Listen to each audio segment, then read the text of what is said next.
Welcome to the History of English podcast, a podcast about the history of the English language. This is episode 113, a Zouthern accent. In this episode, we're going to turn our attention to the south of England. Since we looked at the northern dialect of Middle English in the last episode, I thought it would be a good idea to contrast that dialect with the speech of southern England. So this time, we'll look at some of the unique features of this old southern dialect, and we'll see how developments in this region informed some of the modern differences between northern and southern speech in Britain. But before we begin, let me remind you that the website for the podcast is historyofenglishpodcast.com, and you can sign up to support the podcast at patreon.com/historyoфenglish. When I was visiting England in the 1980s, I was standing at Victoria bus station late at night. 3 of us were waiting for a bus, 3 strangers. One of them was from the north of England. I can't remember where, but I think it was Yorkshire somewhere. Another was from the south of England, I think somewhere around Kent. And there was me, the Australian. And seriously, I was doing the interpretation between the northern person and the southern person because I had trouble understanding each other's dialect, I suppose. That was listener Catherine from Australia, recounting her experience with the north-south linguistic divide in England. And as we've seen in the podcast, this divide has existed for centuries, and it certainly existed in the early Middle English period. Last time, we explored the Middle English dialect of Northern England. We saw that some of the features of that dialect survived into modern Standard English, and some of them were lost over time. Meanwhile, in the south of England, people spoke a different dialect. And we know from medieval writers that the dialects were so different at each end of the country that the respective speakers sometimes had trouble understanding each other. And as Catherine suggests, that can still happen today. In this episode, I want to focus on the Middle English dialects spoken in the far south of England, generally speaking in the region south of the River Thames. Now, I said dialects because there were really 2 distinct dialects in this region. The people in most of this region spoke a dialect which modern scholars call the Southern dialect of Middle English. This region roughly corresponds to the Old Wessex region, where the West Saxon dialect of Old English was spoken. As you may remember, that was the dominant dialect of Old English. It was where the Anglo-Saxon capital of Winchester was located, and from the time of Alfred the Great, it was the main dialect used for English documents up until the time of the Norman Conquest. Since the English language changed so much after the conquest, scholars don't use the term West Saxon to refer to this dialect after that point. Once we get into the Middle English period, this dialect is simply known as the Southern dialect. Now, I said there were 2 Middle English dialects in the far south of England. The other one was the dialect spoken in the far southeastern corner of England, around Kent. This was also a distinct dialect in Old English, called the Kentish dialect. And for the period after the conquest, scholars refer to this dialect as either the Kentish dialect or the southeastern dialect. While there are some notable differences between these 2 southernmost dialects, they have a lot in common and share many of the same basic features.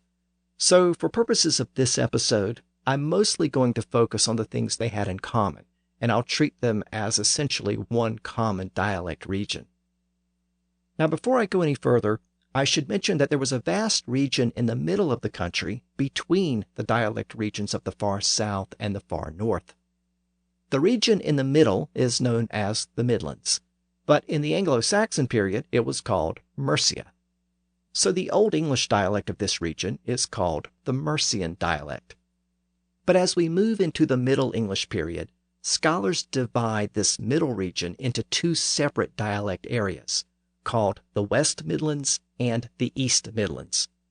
And that distinction arose because the eastern part of the Midlands had been part of the Danelaw, and the dialect of that region acquired more Norse features over time. These Midland dialects tended to have a blend of northern and southern features, but they also had some unique characteristics. I'm going to focus on the Midlands dialects in future episodes, because many of the most well-known pieces of Middle English literature were composed in those dialects. That includes works like Sir Gawain and the Green Knight and the Canterbury Tales. But for now, let's focus our attention further south, in the southern dialect region. Last time, while discussing the northern dialect, I outlined some basic differences between the northern and southern dialects.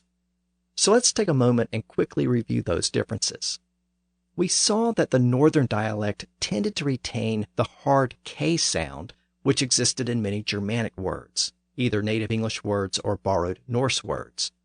But in the South and Midlands, the hard K sound had shifted to a softer CH sound.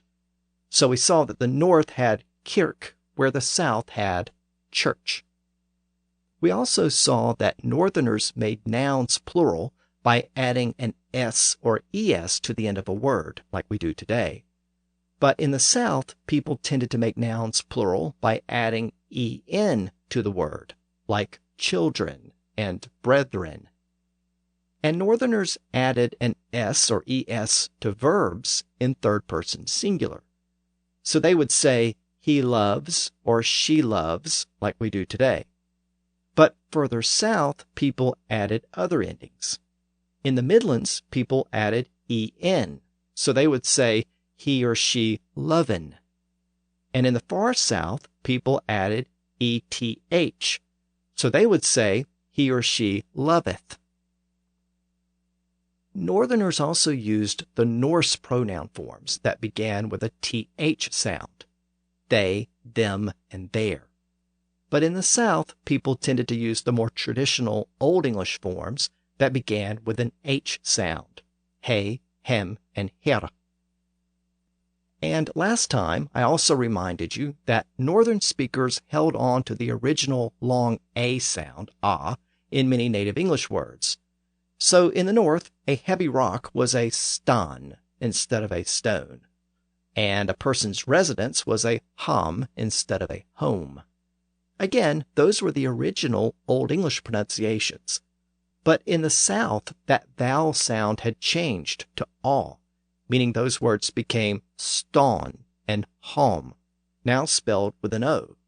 And that vowel sound would change again during the Great Vowel Shift from aw to o, producing stone and home. The main point being that the vowel sound was much more conservative in the North. And as we'll see a little later in the episode, that's still the case with some other vowel sounds. So those were some of the major differences between the dialects of the North and the dialects further south. But when we look to the far south, south of the Thames, to the southern and southeastern dialect regions, we find some unique features that really distinguish those dialects, and some of those features still exist to this day. One of the most notable traits of this dialect region was the tendency to pronounce the initial S sound as a Z, and the initial F sound as a V. I've mentioned this tendency before. Linguists would say that speakers in the far south voiced these otherwise voiceless sounds. So the county of Somerset in the southwest of England is sometimes pronounced as Somerset by locals. Mechanically, the S and Z sounds are pretty much the same. The only difference is that the vocal cords are engaged when pronouncing the Z sound, but they are silent when pronouncing the S sound. The same thing happens to the V and F sounds. They are mechanically the same sound, except the V is voiced and the F is not. So when speakers in the far south pronounced their S's as Z's and their F's as V's, what they were really doing was voicing those initial sounds, which traditionally were voiceless.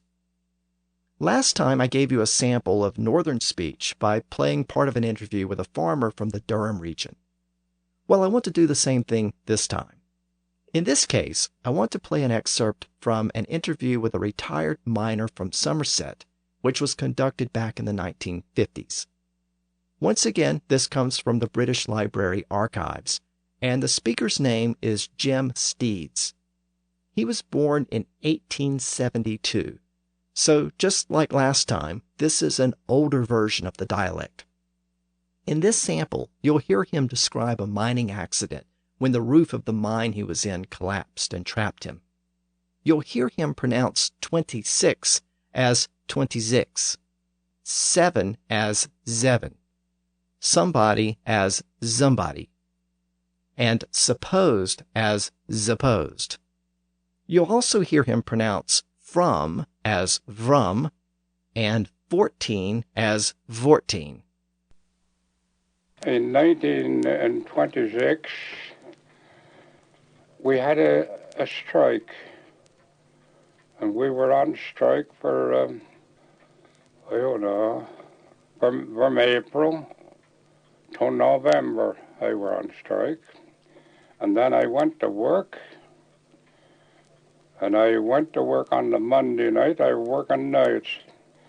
On the Friday night, I were underground benching a lump of coal, and the roof away in yonder that come down, see, and pulled the lump of coal in. I hadn't spragged that I couldn't shift where I were under, see, but it were longing, about 12 yards long, I suppose. The lump of coal was. Well, the roof come off the haze, and pulled it around, and I were under. And as I were coming down, I shouldn't come, and I come out under, because I were up under, see, because I hadn't spragged. I couldn't hurt me, see, not if it did, but when the roof come down on it inside, and he skinned I, as I were coming out under, from my shoulders down to here, and then I were caught. And my trousers, the two legs of the trousers down each side, both seams were busted open. And I were under, and they gotten out, and well, I told them to get a sledge and wedge, and see if they could break them, but they couldn't break the lump, because the Navajo were somewhere about a 7 ton. Now, you wouldn't believe a fellow would live under 7 ton of coal, would he? But I were, that's what they told me I were. They had 7 ton of coal out on after I come out. Well, I got out, and I've never done a day's work since. That were in 1926, bonfire night. And I were on a water bed there for 3 weeks. I couldn't either move hand nor legs. If I wanted any of my hands moved, I had to have somebody to move them or hurt my legs. Because I wasn't supposed to never walk no more, see, but anyhow, I did and got about. But I've never been underground since. No. Because in my days, see, if we didn't earn a shilling, we didn't get it. Now, when I got married, that were 61 years ago, now the 8th of August, that's in another month. I come home, and I had a wife then, and the first week's wages I brought home were 14 and 10 pence. So that's an example of a traditional Somerset accent. In several parts, we heard Z's for S's and V's for F's. Those initial Z's and V's can still be heard in parts of the West Country today, but in early Middle English they were common throughout the far south of England, all the way to Kent in the southeast. And we know that because the surviving manuscripts from those regions often use Z's for S's and V's for F's. In the last episode, I used a poem called The Cursor Mundi to illustrate the dialect of the North. Well, this time I want to use a contemporary poem from the South to illustrate the Southern dialect. This poem is called The Fox and the Wolf. The exact date of the poem is unknown, but it's thought that the poem was composed sometime between 1275 and 1300. The poet is also unknown, but he was probably a contemporary of the Cursor Mundi poet. The poem was apparently written at the Priory in Worcestershire, in the southern part of the West Midlands, but the poem itself uses a typically southern dialect. This is generally considered to be the oldest beast fable composed in the English language. And by beast fable, I mean a short story that teaches a moral lesson and features animals with human characteristics. This was a very old type of literature, going all the way back to Aesop's fables. By the current point in our overall story, around the year 1300, these types of fables were being written in Latin and French, but they weren't common in English. Now, English poets had featured animals in their stories, like the owl and the nightingale, which we looked at in an earlier episode, but that poem was a debate poem. We don't really have an English fable featuring animals until now. This particular poem was actually based on a popular set of fables that had been composed in French and featured a character called Reynard the Fox. This fable also features Reynard as the main character. Now, last time I noted that the northern dialect had a higher percentage of Norse words since it had once been part of the Danelaw.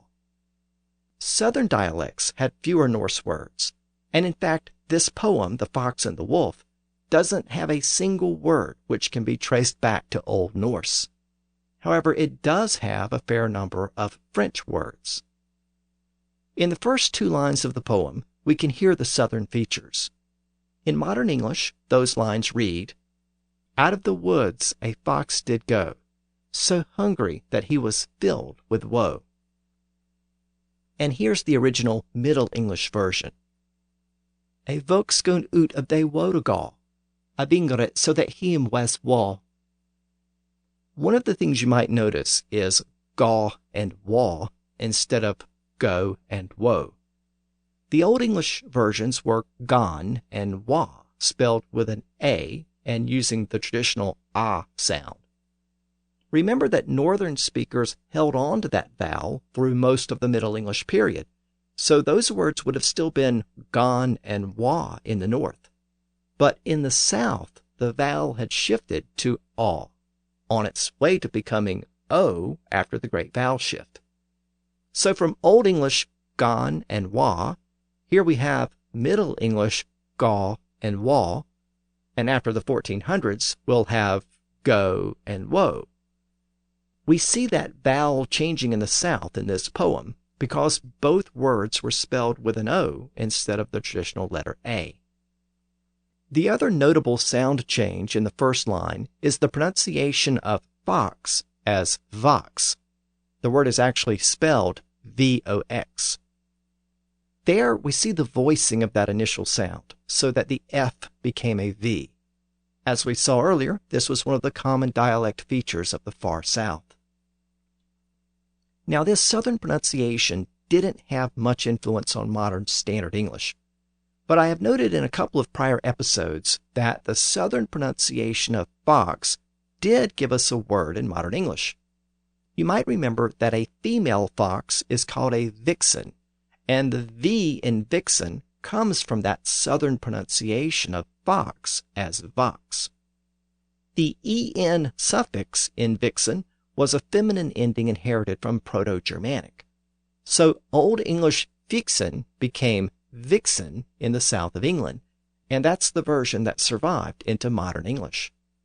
Of course, that word vixen has been extended over time to describe a type of woman, a foxy lady, if you will. Other than vixen, there are a couple of other words where this Southern pronunciation has persisted into Standard English. For example, the word vane, V-A-N-E, as in a weather vane or wind vane, is derived from the Southern pronunciation of the Old English word fauna. Fauna meant a flag or banner, and we use the Southern version of that word today in terms like weather vane and wind vane because those vanes were designed to be placed in the wind, like flags or banners, and they sometimes resembled flags or banners. Another Southern pronunciation that has persisted into modern Standard English is the word that, meaning a large tub.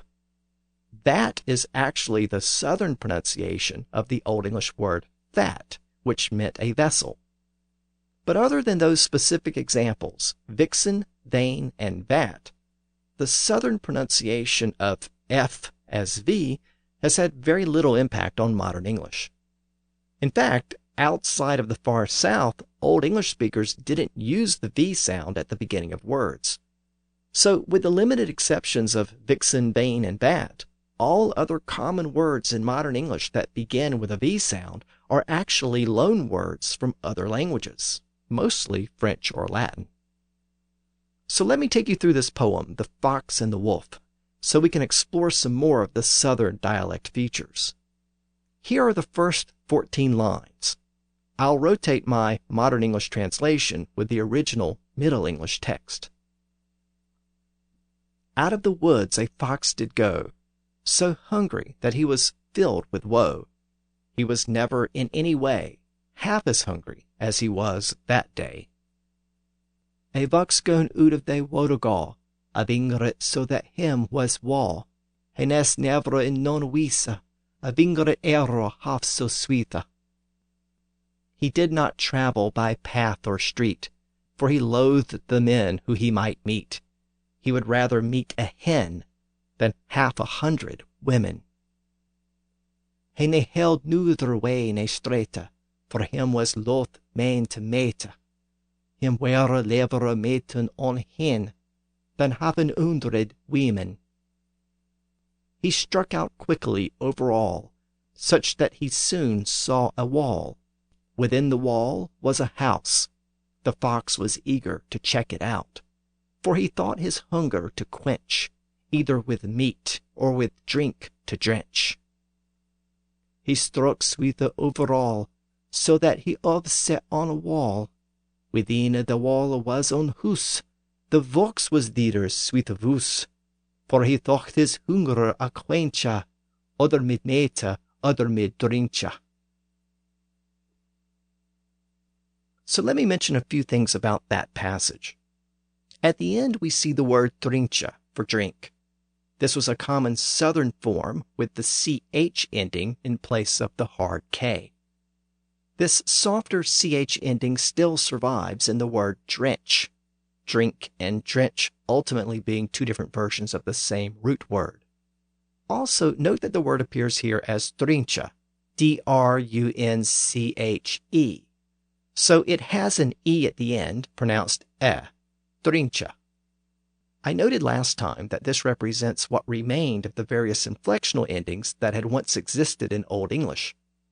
By this point, they had mostly collapsed into the generic E at the end of many words. In this passage, wood appears as woda, wall as walla, street as streta, meat as meta, quench as a quencha, and again, drink as drincha.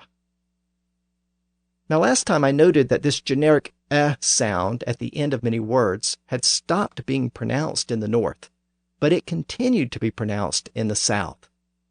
Since it didn't really serve any purpose anymore, that sound at the end gradually fell silent in the South as well over the course of the 1300s. But the letter E was retained at the end of many words, and it started to be used as a marker to indicate a long vowel sound. And that gave us the silent E at the end of so many words in modern English. Again, at this point, around the year 1300, it was still a pronounced letter in the South. By the time of Geoffrey Chaucer in the late 1300s, the pronunciation was variable, and by the mid-1400s, it was silent in almost all English words. Now, continuing with the Fox and the Wolf poem, the fox finds his way into a hen house. The passage reads, A house there was, the door was open, hens were therein creeping about. 5 that maketh a flock, and with them sat a cock. The cock flew about him on high, and 2 hens sat near by. On whose there was, the door was open, henen wherein therein I krope. Fever that marketh on a flock, and mid him set on cock. the cock him was flowing on hay, and to hennen him settin nay. Now again, this passage shows several Southern features. First of all, notice that the hens are referred to as hennen instead of hens. So here we have that en plural ending that was common in the South, and that still survives in words like children and brethren. We also have the verb mocketh or maketh with the eth ending that was common in the South. As we saw last time, Northern speakers would have said makes with the s ending that we use today. But the speakers of the far South used eth. Of course, eth lingered into early modern English. As you probably know, Shakespeare used both endings in his writings, and the King James Bible used that eth verb ending extensively. But by the late 1600s, the eth verb ending was largely gone, even though it still lingers in some poetic literature. Also, notice the pronoun form in the line, and with them sat a cock. And med him sat on cock. Here we have the traditional Old English H form, him, instead of the Northern TH form, them. The poem also used he for they and here for their. So all of those plural pronouns are the traditional Southern forms. The Norse and Northern TH forms, they, them, and their, were starting to invade the South. Interestingly, the subject form they came in first over the course of the 1300s. Then in the 1400s, them and their were finally adopted in the South. Geoffrey Chaucer, writing in the late 1300s, reflects this development. He occasionally used the word they, but he only used them and their when he was trying to represent the speech of the North. His Northern characters used those words, but Chaucer didn't use them otherwise. But again, at the current point in our story, around the year 1300, all of those th pronouns were rarely used in the South. Now, returning to the poem, the fox finds himself literally in the henhouse, and he kills and eats several hens. Then he becomes very thirsty and leaves to search for something to drink. He eventually finds a pit or well with water in it.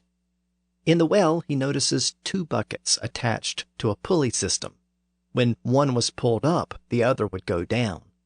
The poem reads, 2 buckets there he found, that both went into the ground. One came up when it was wound, and at the same time the other went down. He understood none of this engine. He took a bucket and leaped therein.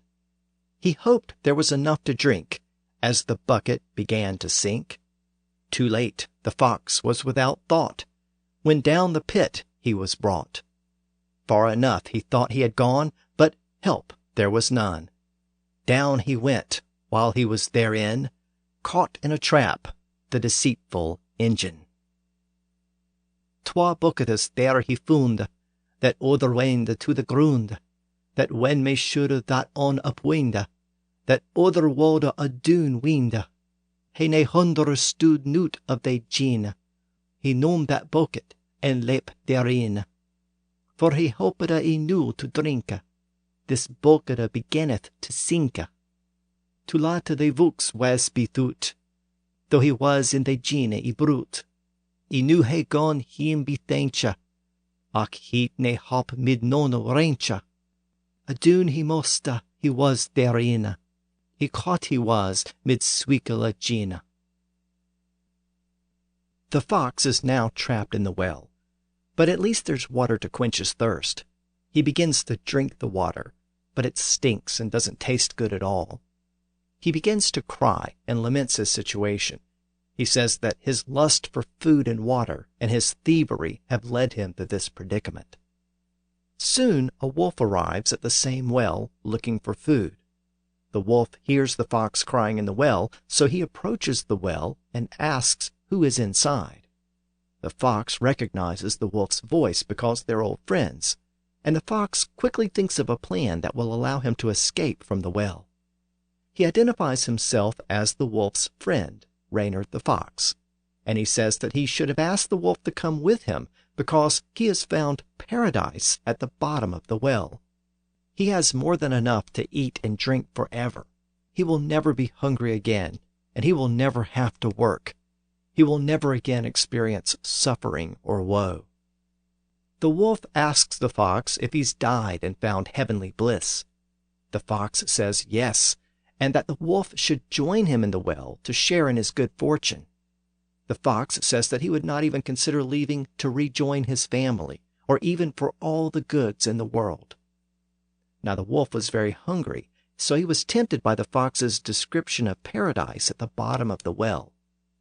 The wolf asks the fox how can he join him, and the fox tells him to jump in the bucket.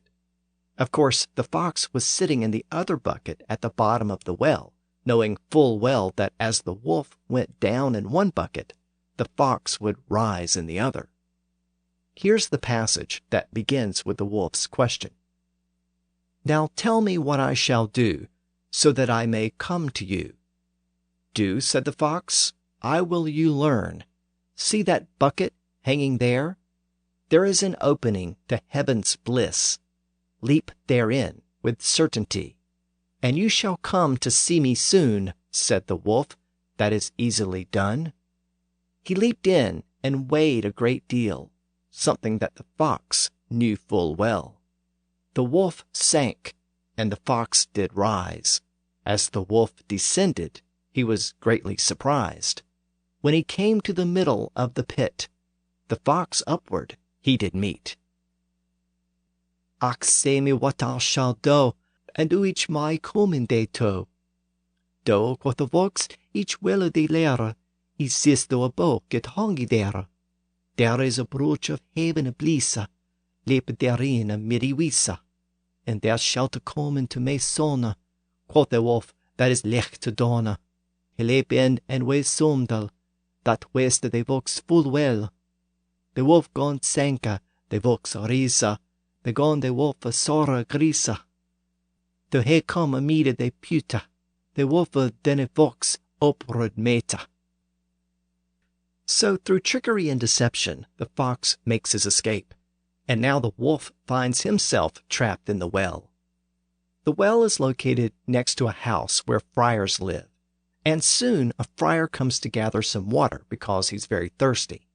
He pulls up the bucket, which is very heavy, and as the bucket draws near, the friar discovers the wolf inside the bucket. He cries out, "The devil is in the pit!" And all the other friars come running to the well with sticks and spears, and they beat the wolf as he runs away. The passage reads, The friar pulled with all his strength for so long that the wolf he did see. He saw the wolf who was in sight. "The devil is in the pit," he cried. To the pit they all began to go, all with pikes and staves and stones. The friar made all his minete, so long that he ta'en a wolf he say. For he say ta'en a wolf der sita. He grada, the devil is in the pit. To the pit he gone and gone, all amid picas and staves and stone. Each man used what he had. Woe was him that weapons lacked.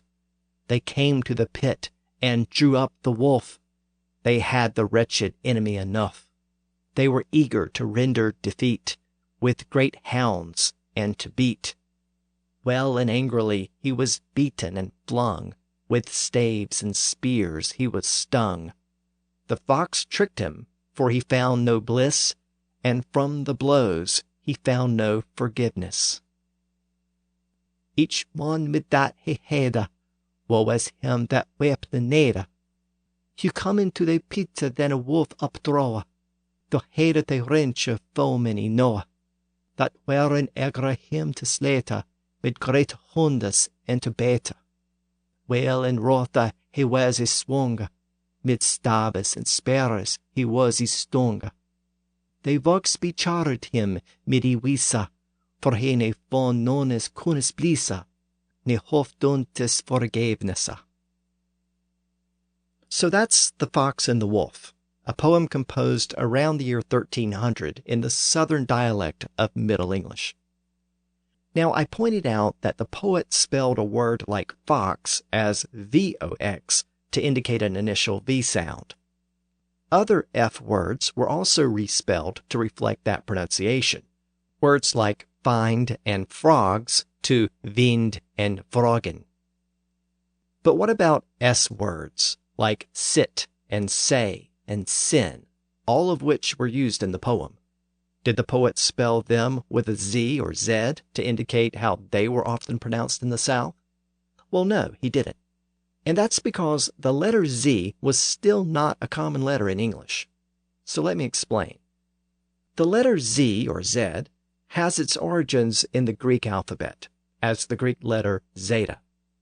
But Latin didn't really have the Z sound, so the Romans dropped the letter from their version of the alphabet. Eventually, the Romans started to borrow a lot of Greek words, and they needed to represent that Greek sound. So they added the letter Z back into the alphabet, and they put it at the end. But they only used it for Greek loanwords where they needed to represent that Z sound.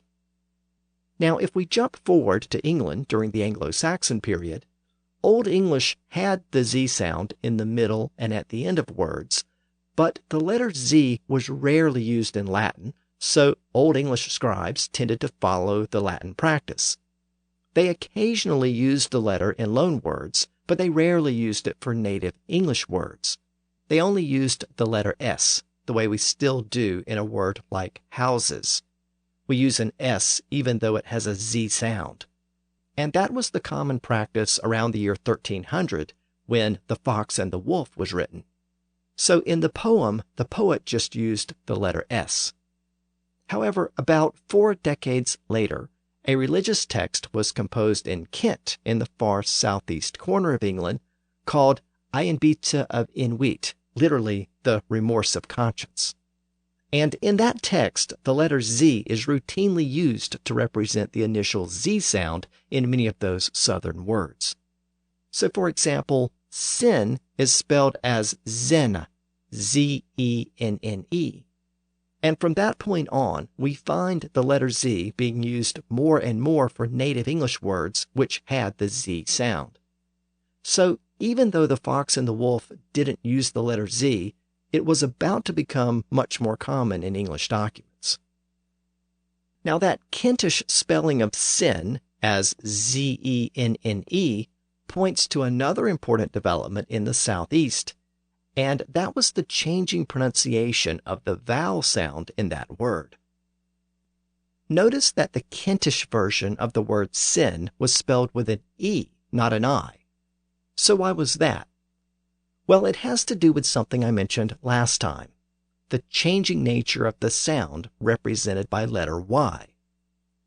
The word sin, S-I-N, was actually spelled with a Y in Old English. It was usually spelled S-Y-N-N.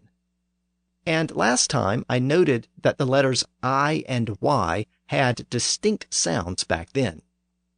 The letter I represented the long E sound, which we still use today in a word like pizza. And it also represented the short I sound found in a word like pit. Meanwhile, the letter Y represented a similar sound, but the lips were rounded when it was pronounced. So the sound was more like E. Now you might remember that the I and the Y sounds merged in the north and east of England. People stopped rounding their lips for the Y sound in those regions. So I and Y ended up sounding the same. And that meant that they could be used interchangeably. And since modern Standard English emerged from the East Midlands region where this happened, we often find those two letters representing the same sounds today. So when the I and Y became interchangeable, the word sin lost its original Y, and it acquired its modern spelling with an I, S-I-N. This is also what happened to words like king, kin, K-I-N, and pit, and kind, and mind, and first, and thirst. All of those words originally had a Y, but they were eventually respelled with an I after the sounds of the two letters merged. Again, that was the case in the north and east of England, which extended down to London, where modern Standard English emerged. But things were different in other parts of the country. In the southeast, in Kent, the Y sound of Y shifted to an E sound, and scribes there started to spell those words with an E. That's why that poem from Kent spelled the word sin with an E, as Z-E-N-N-E. And that's also part of the reason why the dialect of Kent was considered a unique dialect. Now, the reason why I mention this specific change in the southeast in Kent is because it had an influence on modern English. Kent was located just downriver from London, so speakers from that region mixed with other speakers in and around London. And some of those Kentish pronunciations took root over time. For example, the opposite of right was lyft in Old English. When the Y and I sounds merged in the north and east, it became lift. So the opposite of your right hand was your lift hand.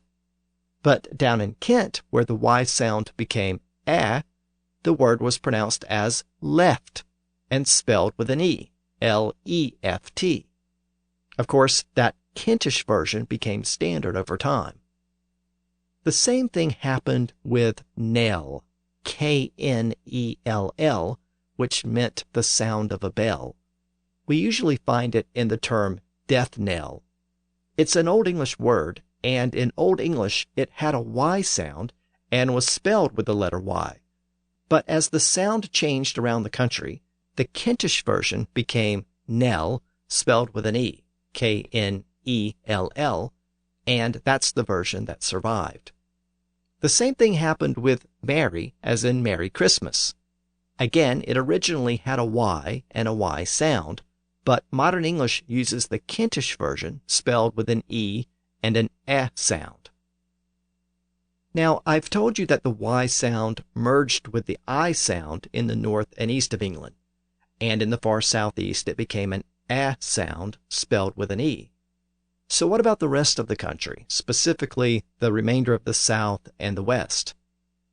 Well, for much of the 1300s, most speakers in those regions kept the original sound of Y, that rounded E sound. But scribes in those regions did something very interesting. They began to spell those words with a U instead of a Y. It isn't entirely clear why they did that, but it was probably because the sounds of Y and U were very similar. The Y sound was U, and the U sound was U. Both had rounded lips.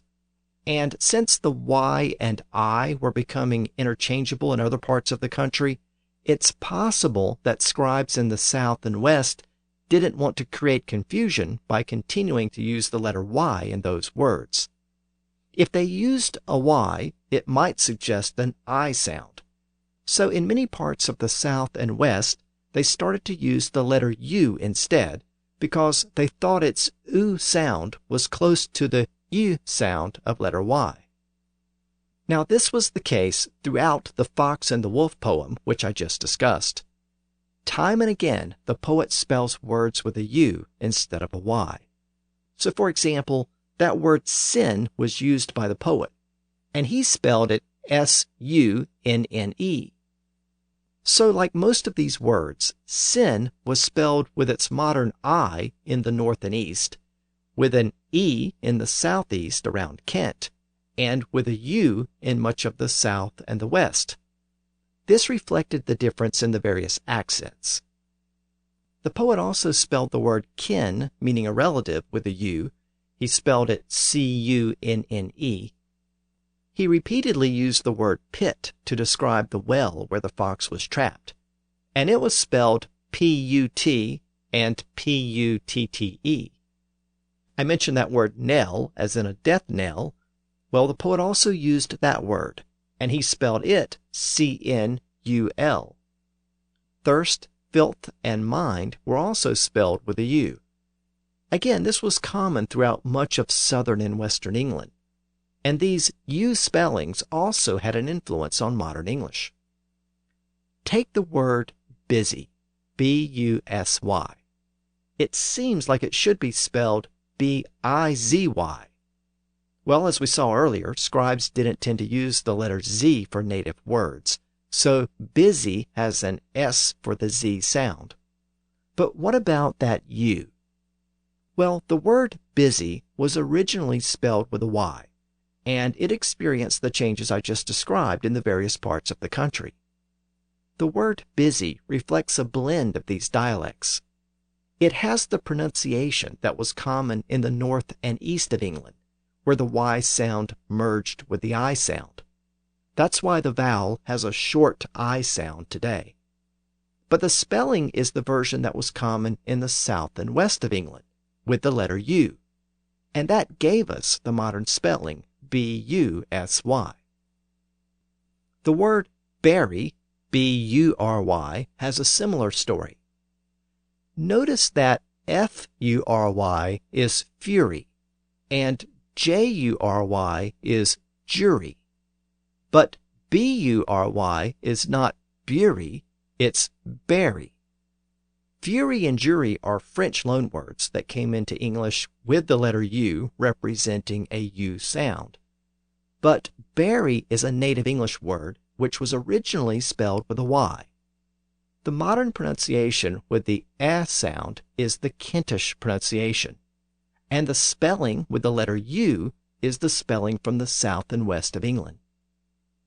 So I think the main thing to take from that discussion, and the discussion about the letters I, Y, and J from the last episode, is that these regional accents complicated English spelling. And it's a small part of the reason why English spelling seems so random today. Letters that had once represented very specific sounds were now being used in different ways. Sometimes they were used as a marker to indicate a specific vowel sound, like the use of I in the north, or the soon-to-be common use of silent E at the end of a word. These letters no longer represented a particular sound, they were just markers. We've also seen that in much of the country, the I and Y became interchangeable. Last time we saw that the I sometimes got lost in a word because of the flowing script of the period. That was especially true when it appeared beside a U, or an M, or N, or L, or another I.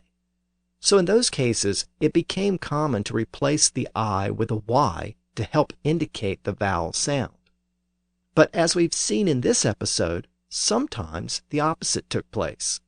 An original Y was replaced with an I.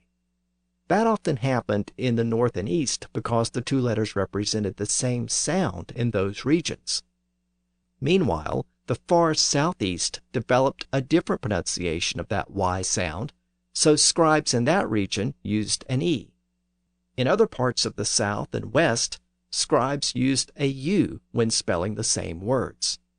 And in several recent episodes, we've seen that the original long A sound, ah, was changing in the south of England, and scribes there were now using a letter O for that sound.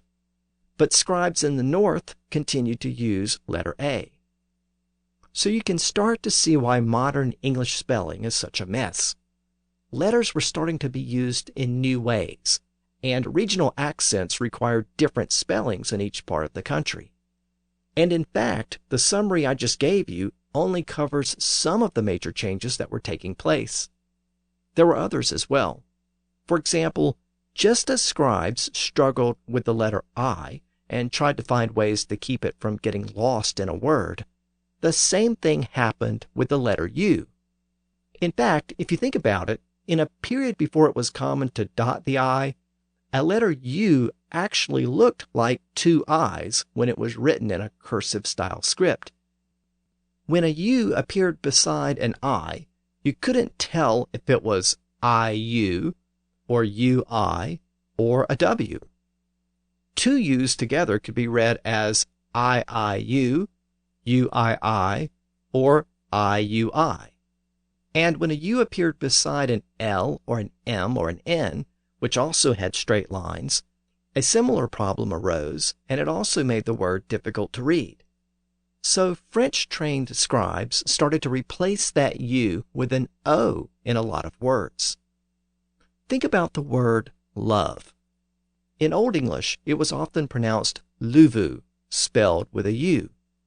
We might say L-U-V-U, but remember that the letter U was not a distinct letter yet. U was still being used for the V sound.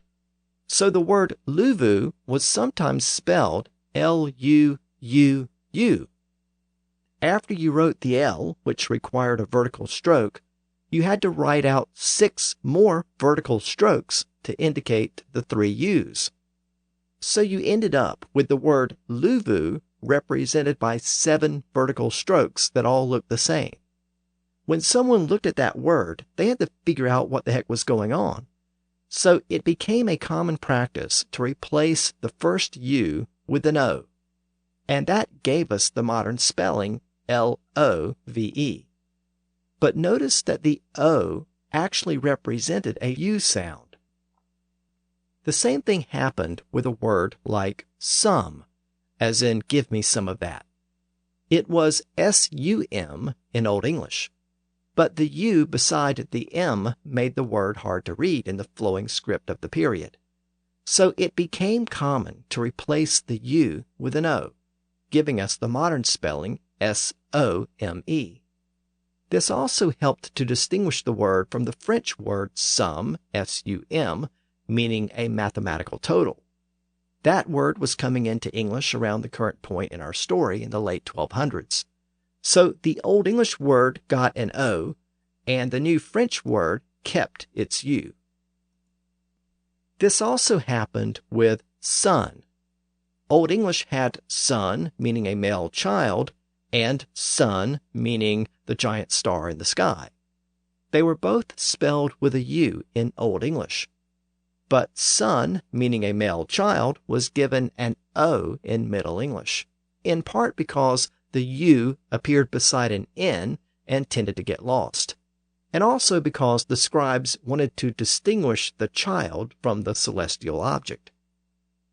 Words like tongue, come, monk, and honey all got their modern O's through this process. And wolf also got an O. That's how wolf went from W-U-L-F, as in Beowulf, to the modern W-O-L-F. And by the time of the Fox and the Wolf poem, wolf was being spelled with its modern O. That's why it's common in modern English to represent the short U sound, with either a U, as in cup, tub, or shut, or with an O, as in love, come, or monk. But here's the thing, that sound in those words is actually a Southern innovation. In the Old and Middle English periods, it was actually as in look and book. Think about the difference between put, P-U-T-T, and put, P-U-T. At one time, the vowel sounds were identical, like the in put. That was the short U sound. But a little later in our story, in the 1600s, that short U sound started to change in southern England from to from the vowel in put to the vowel in put. As I said, this happened in the South, including London. So at a time when modern Standard English was emerging there, it became common throughout the language to pronounce that vowel as including in much of Wales, Scotland, and even North America. But it didn't happen in the north of England. And even today, this is one of the major markers used to distinguish speakers in northern England from those in southern England. Northerners tend to pronounce the vowel the old way, as where most other English speakers use the newer So southern cup is contrasted with northern cup, and southern love is contrasted with northern luv. Again, the northern pronunciation is actually the original pronunciation. There was also another vowel shift in the south of England, which provides an additional way of marking the modern north-south linguistic divide.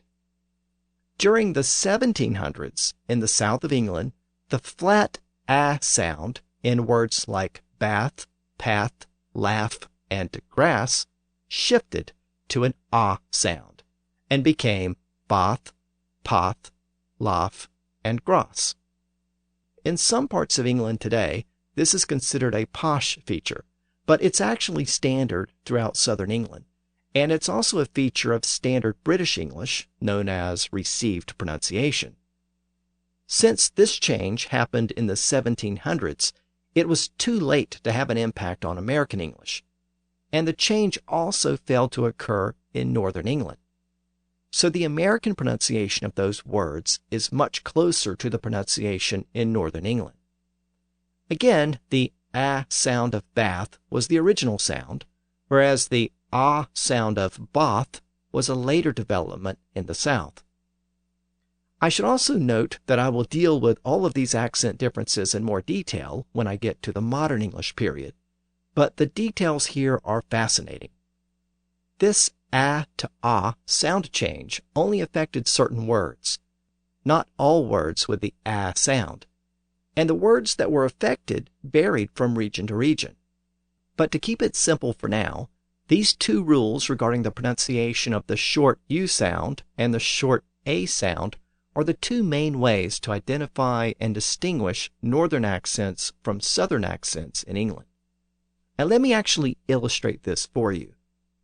Using some of the voice samples that I've received, I'm going to take you on a quick tour of England to hear some of these differences. I'm going to play you two sentences from each speaker. The first is, Lucy accidentally stuck a pin in her palm while mending her dress. And the second is, the goose took a bath in the mill pond. In the first group of northern speakers, you're going to hear stuck pronounced as stook and bath pronounced as bath, both in the northern fashion. Let's begin in the northwest of England. First, we have Andrew from Lancashire. Lucy accidentally stuck a pin in her palm while mending her dress. The goose took a bath in the mill pond. Now, let's listen to Sally from Lancashire. Lucy accidentally stuck a pin in her palm while mending her dress. The goose took a bath in the mill pond. Now, let's move south just a bit to Manchester and listen to Richard. Lucy accidentally stuck a pin in her palm while mending her dress. The goose took a bath in the mill pond. Now, let's move over to the northeast to Yorkshire and listen to Jim. Lucy accidentally stuck a pin in her palm while mending her dress. The goose took a bath in the mill pond. And now, let's head a little further south to Nottingham and listen to Haley. Lucy accidentally stuck a pin in her palm while mending her dress. The goose took a bath in the mill pond. So as you can hear, all of these accents have these typically northern features. Let me conclude our look at the north with a quick anecdote from Alex, who's originally from Lancashire. My name is Alex, and I'm 30 years old. I spent the first 20ish years of my life around Chorley in Lancashire in the northwest of England, and since then I've lived in Oxford in the south of England. I lost my Lancashire accent long before I left Lancashire, but I still have what I would describe as a generic northern accent, albeit with some southern influence. Most notably, I would say bath and grass in the northern style, with a flat A. My U sounds, on the other hand, show a mix of influences. I say pub like a northerner, nearer the back of the mouth, and cup in the southern style, nearer the front. Now remember, these two northern vowel pronunciations, stook and bath, were the older and more traditional pronunciations. They shifted to stuck and bath in the south in the early modern English period. So let's listen to a few southern examples. First, we have James from Exeter in the far southwest. Lucy accidentally stuck a pin in her palm while mending her dress. The goose took a bath in the mill pond. Now let's move to the southeast, to London, and listen to Matt. Lucy accidentally stuck a pin in her palm while mending her dress. The goose took a bath in the mill pond. Let's conclude with a quick anecdote from Bettina, who also speaks with a Southern English accent, and who encountered this versus issue when she moved to America. I've been living in New York for the past 14 years. Interestingly, my twins were 7 years old when they came to America, and they speak with a British accent, but will say words that they learnt in America in an American way. So, for example, I would say that my daughter played a brass instrument, which is how I would say it coming from the south of England, London. And she says that she plays a brass instrument, which to me sounds like she comes from the north of England, but that brass, I believe, is the American way of saying brass. I hope you found all of that interesting. I know a lot of you are looking forward to the part of the podcast where we explore the evolution of modern English accents, and I wanted to start that process here with the accents in Middle English. It's also great to finally be able to use some of the voice samples that I've been collecting over the past couple of years. By the way, I'm still collecting those, especially if you speak with a regional or a non-standard accent. You can always leave a sample on the Voice Samples page of the website. I have lots of standard accent samples, but if you have a regional accent or an accent that's a little different, that's the kind I'm still looking for. And as we eventually transition into the modern English period, I'll use a lot more of those samples to help illustrate how modern English accents developed. So with that, I'm going to conclude this look at the North-South linguistic divide in England. Next time, we'll return to some etymology, and we'll see how a measurement revolution was taking place around Europe in the late 1200s and early 1300s. These changes were the product of several technological innovations, and we'll see how these developments shaped the English language.